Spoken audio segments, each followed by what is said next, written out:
Welcome back to Trading Hour on CNBC-TV18. Now we are going to continue to put the spotlight on DGTR's proposal for a 12% safeguard duty on certain steel products for 200 days. We're joined by Manish, Director of Sarda Group, to discuss more on this topic. What is the impact for them? What is the benefit here? Mr. Sarda, good morning and thank you so much for joining in with us on the show. Let's just start by talking about the impact that it comes in for the company. This 12% safeguard duty that is there on some of these steel products, what does it mean? What is the benefit for you in terms of your EBITDA per ton as well? So, good morning. Frankly speaking, this DGTR 12% move is to protect the local steel industry, our domestic steel industry. Mostly the duty is been recommended on HR and CR and flat products, coils and plates. Overall, it will not directly impact us, but the sentiment in the steel industry will be good. We are basically producing long products, and there is no duty on long products as of now. Right. Understood that. Mr. Sarda, the other thing we want to understand is, overall, what is the ask of the industry when it comes to protecting the domestic steel industry? What was the ask? What has come about? And going forward, do you think these measures are enough to help the domestic industry come back to the path of profitability it was on earlier? So overall, the steel industry is just asking that we need to be given a level playing field, or either, we can have a certain amount of duty protection so that there is a level playing field which is there for the steel industry, for the domestic steel industry to actually be competitive at a global level as well. Basically, right. if you look at the raw material prices in India, especially coking coal, we don't have ample of coking coal, and coking coal is a big cost for all the blast furnace route producers of steel. So what we are saying is that we are having FTAs where many countries are also dumping steel into India, and we have seen a huge import from China, Korea in the last 1.5 years. So all we are asking is that the level playing field should be maintained so that Indian, steel companies are also globally competitive, and there should be a level playing field. Absolutely. Level playing field is what is the ask of the company, and that so that the domestic companies can be competitive.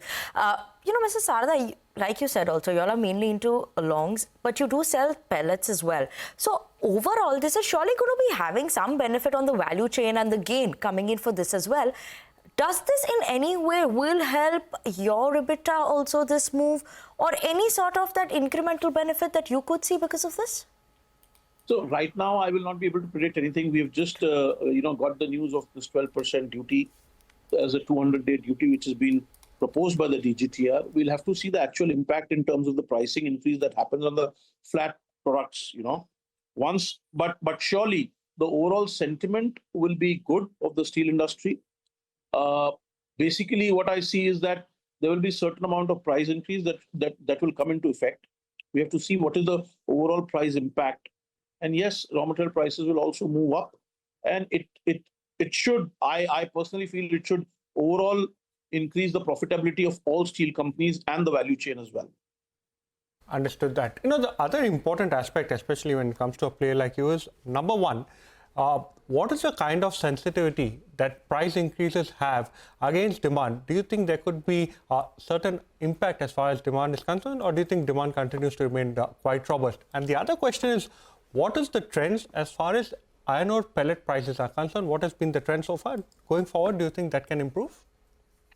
The demand overall in India has been good, and we've seen the surge in imports as well, in the last 1.5 years. And I think with the infrastructure push that the current government is trying to bring in will definitely boost the demand as well. What we are seeing is that there have been cheap imports compared to what the domestic pricing is. And that was the major reason, one of the major reasons for such high imports is because of the pricing factor. Now, many of these countries have been subsidized, specifically in China. If you look at it, the government has a huge support for the industries in different provinces. We feel that here, once the demand we are already seeing, which is good and robust, once the level playing field is there, overall the steel industry will benefit and the overall value chain will go up. So even pellets and other raw materials will also benefit from this move by the DGTR. Mr. Sarda, a couple of analysts today have highlighted that this particular move, of course, independently is very positive for steel companies. But they're also saying, especially when it comes to China, there are talks of steel output cuts, and also Indian players who export will benefit from significant announcements that have come in as far as Germany is concerned in terms of infra funding. Give us a sense in terms of, especially for a player like you and the industry at large, how do these other measures also benefit? China announces a lot of things but I don't know really when it will come into play. I mean, China announces production cuts for, reducing carbon footprint. And we've been hearing that for a long time, but they are still close to 1 billion tons of steel manufacturing. And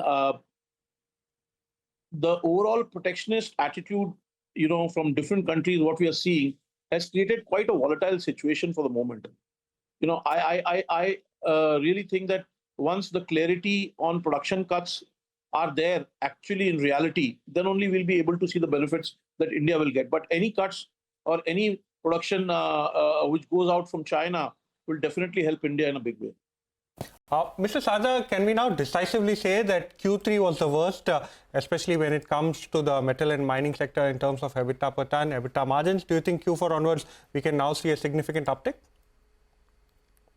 Definitely, because this is definitely going to boost up the prices of the flat steel products by at least, the direct impact would be, let's say, roughly $60. And I think there should be a price increase of $30, $35 in the flat products.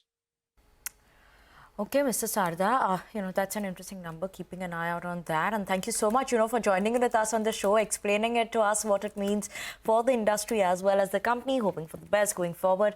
Thank you so much for that. But, okay, on that note, we're actually moving forward and going to a break. And after the break, we'll return and talk to Mitesh Thakkar on market technicals and discuss his top bets for today's trading session.